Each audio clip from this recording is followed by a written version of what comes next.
मेरे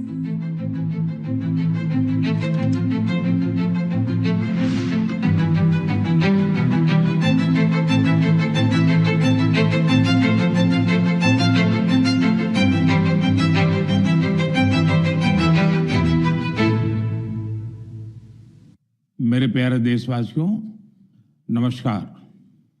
हमारे जीवन में कुछ तारीखें ऐसी होती हैं जिन्हें याद रखने के लिए कैलेंडर देखने की जरूरत नहीं पड़ती। आज 26 जुलाई ऐसी ही एक तारीख है। आज कारगिल विजय दिवस है। ये दिन हमें गर्व से भर देता है। ये दिन हमें अपने वीर जवानों के अद्भुत साहस की याद दिलाता है। कारगिल की ऊंची ऊंची चोटियां, कठिन मौसम, दुश्मन की चुनौती, हर परिस्थिति हमारे सैनिकों के सामने थी, लेकिन उनका हौसला हर चुनौती से बड़ा था। उन्होंने मां भारती की रक्षा के लिए अपना सर्वस्व अर्पित कर दिया। आज कारगिल विजय दिवस पर मैं सभी वीर शहीदों और वीर सैनिकों को श्रद्धापूर्वक नमन करता हूं। साथियों, आज का भारत अपने वीरों को सिर्फ याद ही नहीं करता, बल्कि नई पीढ़ी तक उनकी गाथा भी पहुंचाता है। इसी भावना से इस वर्ष एक विशेष शौर्य विजय यात्रा निकाली गई है। 14 जुलाई को दिल्ली के नेशनल वॉर मेमोरियल से शुरू हुई यह मोटरसाइकिल यात्रा द्रास के करगिल वॉर मेमोरियल तक पहुंचेगी। इसका संदेश है one ride, one nation, one salute. यह यात्रा हमें याद दिलाती है कि राष्ट्र के लिए दिया गया बलिदान कभी भुलाया नहीं जा सकता। साथियों, आज भारत अपने सैनिकों के साहस के साथ साथ अपनी तकनीकी क्षमता को भी लगातार मजबूत कर रहा है। कुछ दिन पहले भारतीय नौसेना में INS महेंद्रगिरी शामिल किया गया। यह आधुनिक जंगी जहाज भारत में ही डिजाइन किया गया है, भारत में ही बना है। इसमें 75% से अधिक स्वदेशी सामग्री का उपयोग हुआ है। यह आत्मनिर्भर भारत की बढ़ती शक्ति का प्रतीक है। इसी महीने DRDO ने Pinaka long range guided rocket का भी सफल परीक्षण किया। इस सफलता के पीछे हमारे वैज्ञानिकों और इंजीनियरों का सामूहिक परिश्रम है। 2-3 दिन पूर्व ही DRDO ने कुशा मिसाइल का भी सफल परीक्षण किया है। साथियों, आज रक्षा उत्पादन हो, रक्षा निर्यात हो या मित्र देशों के साथ राजनीतिक सहयोग, भारत लगातार नई ऊंचाइयों की ओर बढ़ रहा है। इस महीने की शुरुआत में मैं इंडोनेशिया में था, जहां ब्रह्मोस और अस्त्र मिसाइलों के लिए एक बड़ा समझौता हुआ है। दुनिया का भरोसा भारत के रक्षा उपकरणों और तकनीक पर बढ़ रहा है। आइए इस करगिल विजय दिवस पर हम अपने अमर शहीदों को नमन करें और एक सुरक्षित, सक्षम और आत्मनिर्भर भारत के निर्माण का अपना संकल्प और मजबूत करें। मेरे प्यारे देशवासियों, मन की बात के पिछले एपिसोड में मैंने आपसे कैच द रेन अभियान की चर्चा की थी। मैंने आग्रह किया था कि बारिश की हर बूंद को सहेजने के इस अभियान को जन आंदोलन बनाएं। कैच द रेन का संदेश बहुत सीधा है। जहां बारिश गिरे, जब बारिश गिरे, पानी को वहीं सहेजिए। इसलिए 4 जुलाई से देश भर में एक विशेष अभियान भी चलाया जा रहा है। इसके तहत बारिश के पानी के संचयन, ग्राउंड वाटर रिचार्ज, पुराने जल स्रोतों के पुनर्जीवन और वृक्षारोपण को नई गति दी जा रही है। मुझे बहुत खुशी है कि गांव हो या शहर, पंचायतें हो या सामाजिक संस्थाएं, हर जगह लोगों ने बढ़ चढ़कर भागीदारी की है। कहीं पुराने तालाबों से गाद निकाली जा रही है, कहीं कुआं और बावड़ियों को फिर से जीवन दिया जा रहा है। बंद पड़े बोरवेल अब ग्राउंड वाटर रिचार्ज का माध्यम बन रहे हैं। साथियों, मध्य प्रदेश के सीधी जिले में करीब 1,500 तालाब बनाए गए हैं। नरसिंहपुर में अमृत सरोवरों को संवारा गया है। महाराष्ट्र के नासिक में बड़ी मात्रा में पानी सहेजने की क्षमता विकसित हुई है। आंध्र प्रदेश के नंदयाल में सभी ग्राम पंचायतें इस अभियान से जुड़ी हैं। और पुराने तालाबों को फिर से उपयोगी बनाया गया है। हमारे शहर भी पीछे नहीं है। छत्तीसगढ़ के कोरबा, उड़ीसा के भुवनेश्वर और आंध्र प्रदेश के विजयनगरम इस अभियान के उत्साहजनक परिणाम दिखाई दे रहे हैं। आइए हम भी अपने आसपास किसी एक तालाब, कुएं या बावड़ी की जिम्मेदारी लें, पानी की हर बूंद बचाएं। आज बचाई गई हर बूंद आने वाली पीढ़ियों के भविष्य की सबसे बड़ी पूंजी है। मेरे प्यारे देशवासियों, कुछ ही दिन पहले ग्लासगो में कॉमनवेल्थ गेम्स शुरू हुए हैं।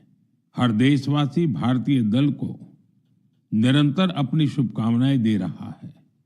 उनकी कामना है कि सभी खिलाड़ी और एथलीट बेहतरीन प्रदर्शन करें और लोगों का दिल भी जीतें।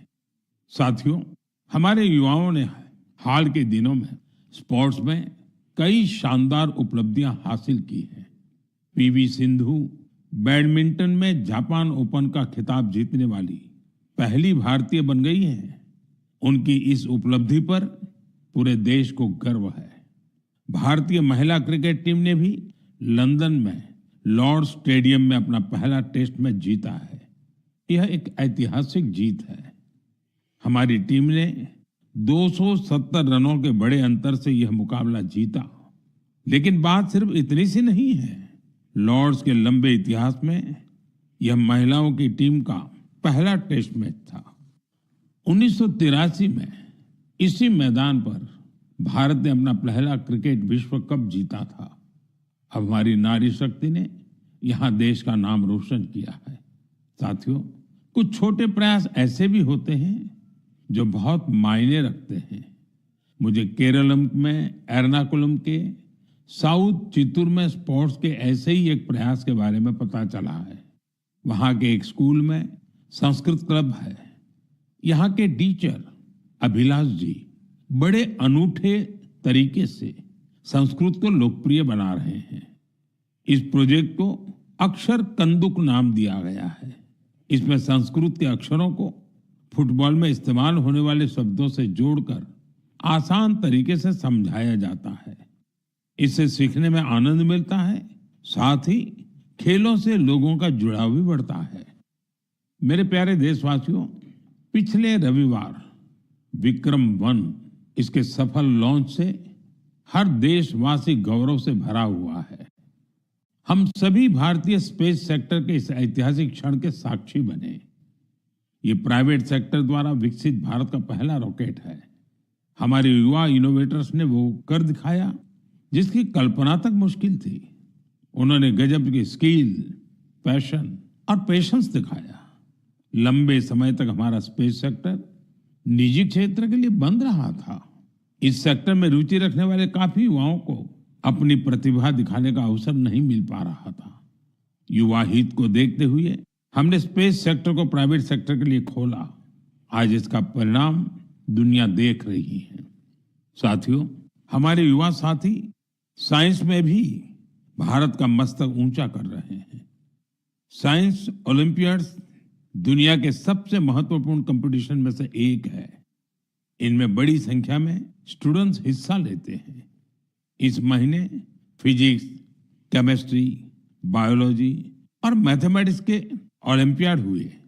इन कॉम्पिटिशन्स में भारतीय दल का प्रदर्शन शानदार रहा। फिजिक्स ओलंपियाड में हमारे सभी 5 स्टूडेंट्स ने गोल्ड मेडल जीते और भारत ने पहली रैंक हासिल की। पिछले 1 दशक में हुए हर फिजिक्स ओलंपियाड में हमारे देश के स्टूडेंट्स ने गोल्ड या सिल्वर मेडल जरूर जीता है। केमिस्ट्री ओलंपियाड में भी हमारे सभी स्टूडेंट्स ने गोल्ड मेडल जीता। यह अब तक की बेस्ट परफॉर्मेंस रही है। बायोलॉजी ओलंपियाड में भी हमारे सभी स्टूडेंट्स ने मेडल जीते। इनमें एक गोल्ड मेडल भी शामिल है। वहीं मैथमेटिक्स ओलंपियाड में हमारे स्टूडेंट्स ने 2 गोल्ड और 4 सिल्वर मेडल्स अपने नाम किए। मुझे देश की युवा शक्ति पर बहुत गर्व है। यह देखकर खुशी होती है कि भारत में ओलंपियाड्स और हैकेथॉन्स का कल्चर निरंतर बढ़ रहा है। मुझे विश्वास है कि देश के अधिक से अधिक युवा ऐसे फोरम्स में अपना इंटरेस्ट दिखाएंगे और भारत का परचम भी लहराएंगे। मेरे प्यारे देशवासियों, जब हुनर भी हो और कुछ करने का जज्बा भी हो, तो हर राह आसान हो जाती है। कश्मीर की पारंपरिक चटाई वगू को लेकर आज जो प्रयास हो रहे हैं, उसमें इसी की झलक मिलती है। इसे सरकंडे और धान के पुआल से, स्ट्रॉ से तैयार किया जाता है। इस चटाई को बनाने की परंपरा बरसों पुरानी है। इसके लिए सबसे पहले कश्मीर के दलदली इलाकों की घास और सरकंडे की कटाई की जाती है। धूप में सुखाने के बाद छटाई होती है और फिर शुरू होता है हाथों से बुनाई का काम। 2 कारीगरों को एक चटाई बनाने में करीब करीब 4 दिन लगते हैं। यह चटाई अनूठी भी है और इको फ्रेंडली भी है। एक बड़ी खासियत यह है कि आपको गर्मियों में इससे ठंडक मिलेगी और सर्दियों में गर्माहट। पहले यह कश्मीर के हर घर में दिखती थी, लेकिन पिछले कुछ वर्षों में इसका उपयोग कम होने लगा था। ऐसे में श्रीनगर के गुलाम हुसैन जी और उनकी बेटी तंजिला जी ने एक संकल्प लिया। दोनों वगू क्राफ्ट की परंपरा को एक नया जीवन देने में जुट गए। गुलाम हुसैन जी बहुत ही साधारण परिवार से आते हैं। उन्होंने इस काम में कई तरह की चुनौतियां भी आई, लेकिन वगू के संरक्षण का उनका संकल्प अडिग था। देखते ही देखते उनके इस प्रयास से बहुत सारे लोग जुड़ते चले गए। गुलाम हुसैन जी ने इस कौशल को खूब बढ़ाया। अपने मिशन में उन्हें स्थानीय स्तर पर सरकारी सहयोग भी मिला। आज तेजी से लोकप्रिय हो रहा वगू देश के अन्य हिस्सों में भी पहुंच रहा है। मुझे इस प्रयास से जुड़े सभी लोगों पर बहुत गर्व है। आज हम सभी का लोकल प्रोडक्ट्स पर जोर है। हम वोकल फॉर लोकल के मंत्र को लेकर चल रहे हैं। ऐसे में कश्मीर का वगू भी आपके घर का हिस्सा बने, इस पर एक बार जरूर सोचिएगा। साथियों, हमारे देश में चाय सिर्फ एक पेय नहीं है, ये अपनापन भी है। सुबह की शुरुआत हो, दोस्तों की मुलाकात हो या परिवार के साथ कुछ पल बिताने हो, चाय हर मौके का हिस्सा बन जाती है।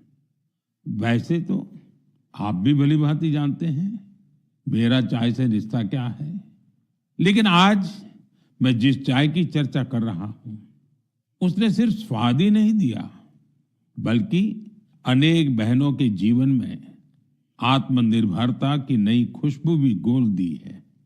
उत्तर प्रदेश के बिजनौर जिले के लखीवाला गांव में सेल्फ हेल्प ग्रुप से जुड़ी महिलाओं ने विदुर प्रेरणा स्वदेशी हर्बल टी तैयार की है।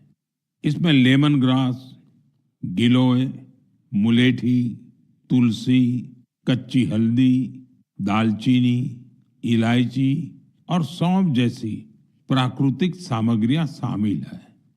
अपने अनोखे स्वाद और गुणों की वजह से इस चाय ने बहुत कम समय में लोगों के बीच खास पहचान बना ली। प्रयागराज के महाकुंभ और दिल्ली के इंटरनेशनल फूड फेस्टिवल में इस हर्बल चाय को खूब सराहना मिली। विदेशों से आए लोगों ने भी इसमें दिलचस्पी दिखाई। साथियों, सबसे प्रेरक बात इसकी शुरुआत है। यह पूरा प्रयास सिर्फ 1 लाख रुपए से शुरू हुआ था। आज यह ब्रांड देश के बड़े संस्थानों तक पहुंच चुका है। ये पहल हमें बताती है कि जब स्थानीय ज्ञान, प्रकृति और महिलाओं का आत्मविश्वास साथ आते हैं, तो एक छोटा सा प्रयास भी बड़े बदलाव की शुरुआत बन जाता है। मेरे प्यारे देशवासियों, आज देश भर में एक पेड़ मां के नाम अभियान के माध्यम से लोग प्रकृति के प्रति अपना दायित्व निभा रहे हैं। जब समाज इस भावना से जुड़ता है, तो बहुत सुंदर और प्रेरक उदाहरण सामने आते हैं। साथियों, अहमदाबाद में जन भागीदारी की अद्भुत शक्ति दिखाई दी है। भाड़ज क्षेत्र में 1 घंटे के भीतर 3.5 लाख से अधिक पौधे रोपे गए। इसमें 25,000 से अधिक लोग जुटे। स्कूली बच्चे, एनसीसी कैडेट्स, स्वयंसेवक और आम नागरिक, सभी ने इस अभियान में हिस्सा लिया। आने वाले वर्षों में यही पौधे एक घने शहरी वन का रूप लेंगे। इस प्रयास को Guinness book of world record में दर्ज किया गया है। साथियों, एक पेड़ मां के नाम अभियान के तहत यूपी में भी जन शक्ति का अद्भुत संकल्प देखने को मिला है। वहां एक ही दिन में 12 जुलाई को 35 करोड़ से अधिक पौधे लगाए गए हैं। यूपी का सांसद होने के नाते मेरे लिए ये भी विशेष गर्व की बात है। मेरे प्यारे देशवासियों, पेड़ केवल मनुष्यों के लिए नहीं होते, वे अनगिनत जीवों के घर भी होते हैं। गुजरात के गीर के जंगलों में करीब 60 वर्षों बाद इंडियन ग्रे हॉर्नबिल फिर से बसेरा बना रहा है। ये गीर में बरसों से हो रहे संरक्षण और पुनर्स्थापन के प्रयासों का परिणाम है। हॉर्नबिल को जंगलों का किसान कहा जाता है। ये फल खाते हैं और बीजों को दूर दूर तक पहुंचाते हैं। उन्हीं बीजों से जंगल में नए पेड़ उगते हैं। इस तरह एक पक्षी जंगल को फिर से हरा भरा बनाने में मदद करता है। मैं आप सभी से कहूंगा, हम सभी अपने जीवन के किसी विशेष अवसर को प्रकृति से जरूर जोड़ें। एक पेड़ मां के नाम लगाएं। आज का लगाया एक छोटा सा पौधा आने वाली पीढ़ियों के लिए हरियाली, स्वच्छ हवा और सुंदर भविष्य की विरासत बन सकता है। मेरे प्यारे देशवासियों, हम सभी जानते हैं कि आज प्लास्टिक प्रदूषण पूरी दुनिया के पर्यावरण के लिए बड़ी चुनौती बना हुआ है। सिंगल यूज प्लास्टिक का कचरा कई वर्षों तक प्रकृति को नुकसान पहुंचाता रहता है। इसलिए प्लास्टिक का सही निस्तारण बहुत जरूरी है। साथियों, बिहार के सीतामढ़ी में वेस्ट टू वेल्थ का शानदार उदाहरण सामने आया है। यहाँ कचरे की रिसाइकलिंग कर उससे आकर्षक बेंच बनाई जा रही है। एक बेंच तैयार होने में करीब 40 किलो सिंगल यूज प्लास्टिक खप जाती है। यह मजबूत, टिकाऊ और आरामदायक होने के साथ साथ इको फ्रेंडली भी होती है। इसे सरकारी स्कूलों, पार्कों और सार्वजनिक स्थलों पर लगाया जाता है। इसके जरिए लोगों में पर्यावरण संरक्षण को लेकर जागरूकता भी बढ़ रही है। इस प्रयास में स्थानीय इकाई के साथ ही जिला प्रशासन की महत्वपूर्ण भूमिका है। इससे स्थानीय स्तर पर रोजगार के अवसर भी पैदा हो रहे हैं। सीतामढ़ी का यह प्रयास हमें बताता है कि रिड्यूस, रीयूज और रिसाइकल आज केवल एक नारा नहीं, बल्कि हमारे जीवन का हिस्सा बनता जा रहा है। साथियों, आपको याद होगा, पिछली बार मन की बात में मैंने गणेश उत्सव की बात की थी। मैंने आग्रह किया था कि हमें अपने देश की मिट्टी से ही बने गणेश जी की पूजा करनी चाहिए।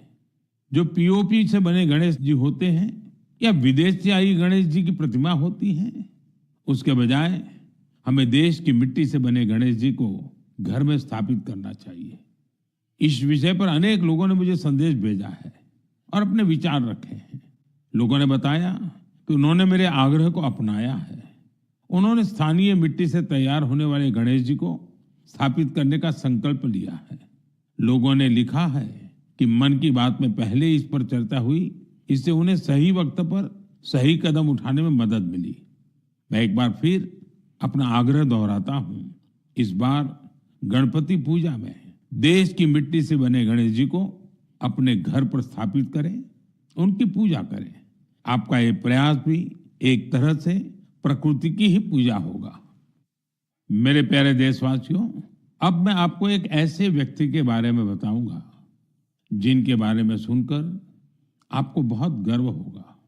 एक ऐसे व्यक्ति जो साइंस और इनोवेशन के क्षेत्र में बढ़ चढ़कर काम कर रहे हैं, दुनिया में जिनकी पहचान बन रही है, लेकिन इसके बाद भी वो अपनी जड़ों से गहराई से जुड़े हुए हैं। अवसर मिलते ही वो अपनी मिट्टी का सम्मान करना नहीं भूलते। वो व्यक्ति हैं मणिपुर के डॉक्टर रोनाल्डो रेशराम जी। नाम उनका रोनाल्डो है, लेकिन काम से वो एक एस्ट्रोफिजिसिस्ट है। वे जापान में काम करते हैं और यंग गैलेक्सीज के एक विशाल समूह की खोज करने वाली टीम का हिस्सा रहे हैं। आप जानना चाहेंगे कि उन्होंने आखिर किया क्या है?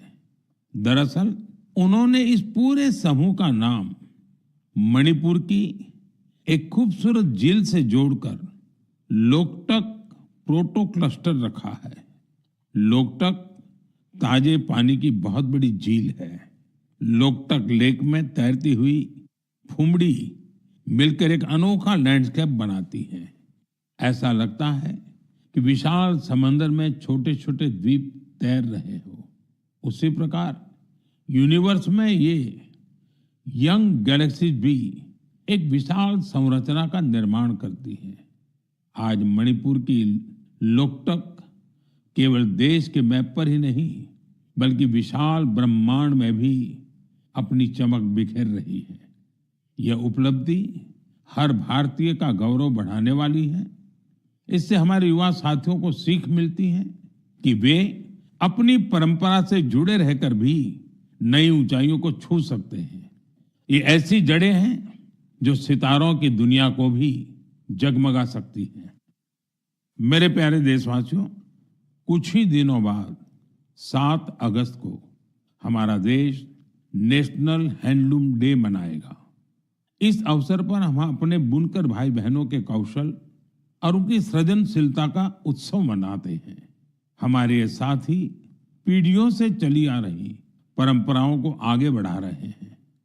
साथियों, हथकरघे से बना हर परिधान किसी न किसी क्षेत्र, समुदाय और इससे जुड़े असंख्य लोगों की कहानी को सामने लाता है। ये वो लोग हैं जो गर्व के साथ भारत की सांस्कृतिक विरासत को संजोने में जुटे हैं। आज के दिन मेरा आग्रह है कि हम हस्तकला को प्रोत्साहित कर अपने बुनकर साथियों का सम्मान करें। आइए हम वोकल फॉर लोकल की भावना को और सशक्त करें। साथियों, आज देश में जिस तरह हैंडलूम को बढ़ावा दिया जा रहा है, उससे बड़ी संख्या में लोगों का जीवन बेहतर हो रहा है। पोचमपल्ली से पटना और कुथमपल्ली से कच्छ तक इसके कई उदाहरण देखने को मिलते हैं। आज ऐसे कई लोग और समूह हैं जो हैंडलूम की हमारी गौरवशाली परंपरा को नई ऊर्जा और पहचान दे रहे हैं। कोई पोचमपल्ली इकत की सुंदर परंपरा को आगे बढ़ा रहा है, तो कोई महिला बुनकरों को जोड़कर वूल प्रोडक्ट्स बना रहा है। कुछ लोग केरलम की पारंपरिक कसाऊ कला को संरक्षित कर रहे हैं। इससे हमारी माताओं बहनों को रोजगार भी मिल रहा है। साथियों, एक और विषय जिसका मैं विशेष रूप से उल्लेख करना चाहूंगा, वह है खादी। हम सभी जानते हैं कि खादी महात्मा गांधी को बहुत प्रिय थी। बीते कुछ वर्षों में खादी काफी लोकप्रिय हुई है। पिछले 12 वर्षों में इसकी बिक्री 6 गुना बढ़ी है। बिक्री का यह आंकड़ा अब 8,000 करोड़ रुपए के करीब पहुंच चुका है।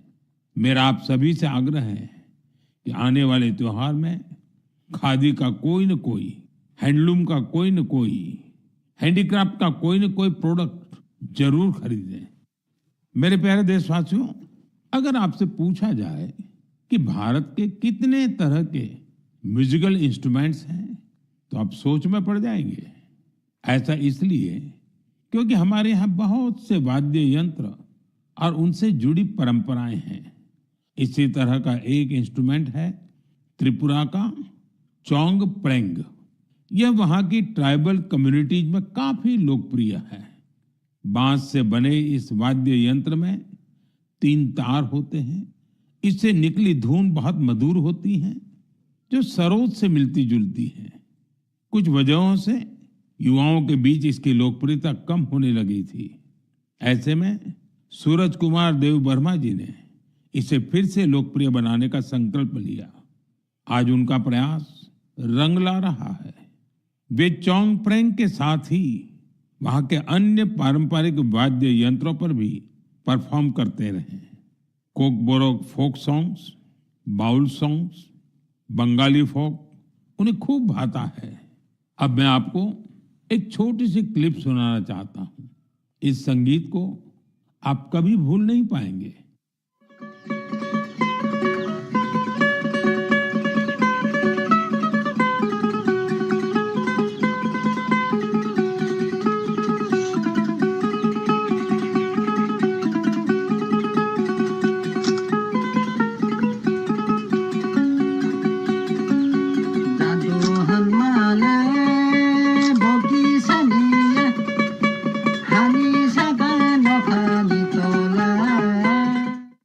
साथियों, मुझे विश्वास है इसे सुनकर आपके मन को बहुत अच्छा लगा होगा। मुझे देव वर्मा जी पर बहुत गर्व है। पारंपरिक संगीत को लोकप्रिय बनाने का उनका प्रयास बहुत ही सराहनीय है। मेरा आग्रह है कि आप भी अपने आसपास के पारंपरिक वाद्य यंत्र की जानकारी सोशल मीडिया पर जरूर शेयर करें। आपकी यह कोशिश दूसरों को भी पारंपरिक भारतीय संगीत से जरूर जोड़ेगी। मेरे प्यारे देशवासियों, कल 27 जुलाई को भारत रत्न डॉक्टर एपीजे अब्दुल कलाम जी की पुण्यतिथि है। डॉक्टर कलाम के व्यक्तित्व में कई प्रेरक रूप थे, लेकिन उनके हृदय के सबसे करीब एक शिक्षक की भूमिका थी। वे बच्चों और युवाओं को बड़े सपने देखने के लिए प्रेरित करते थे। संयोग से इसी हफ्ते हम गुरु पूर्णिमा का पावन पर्व मनाएंगे। हमारे माता पिता हमारे पहले गुरु होते हैं। स्कूल के शिक्षक हमें अक्षर ज्ञान देते हैं। गुरु पूर्णिमा ऐसे सभी गुरुओं के प्रति कृतज्ञता जताने का अवसर है। मैं देश के सभी शिक्षकों और गुरुजनों को श्रद्धापूर्वक प्रणाम करता हूं। साथियों, कुछ ही सप्ताह बाद हम अपनी स्वतंत्रता का महापर्व भी मनाएंगे। 15 अगस्त हर भारतीय के लिए गर्व का दिन है। ये उन असंख्य वीरों को याद करने का दिन है जिन्होंने भारत माता की स्वतंत्रता के लिए अपना सब कुछ समर्पित कर दिया। उनके त्याग और तपस्या की वजह से आज हमारे हाथ में तिरंगा है। इस तिरंगे में हमारे संविधान के आदर्श हैं।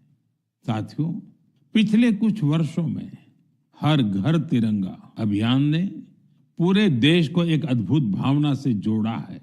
हर घर, हर गली में तिरंगे का उत्सव दिखाई देता है। इस वर्ष भी हमें हर घर तिरंगा अभियान को पूरे उत्साह के साथ आगे बढ़ाना है। अपने घर पर पूरे सम्मान के साथ तिरंगा फहराना है। साथियों, हर वर्ष 15 अगस्त से पहले आप मुझे बहुत से विचार और सुझाव भेजते हैं। इस वर्ष भी आप अपने विचार माईगॉव पर जरूर साझा कीजिए। मुझे आपके सुझावों का इंतजार है। साथियों, मन की बात में आज इतना ही। अगले महीने हम फिर मिलेंगे देशवासियों की अनेक नई उपलब्धियां और प्रेरक प्रयासों के साथ। तब तक के लिए मुझे अनुमति दीजिए।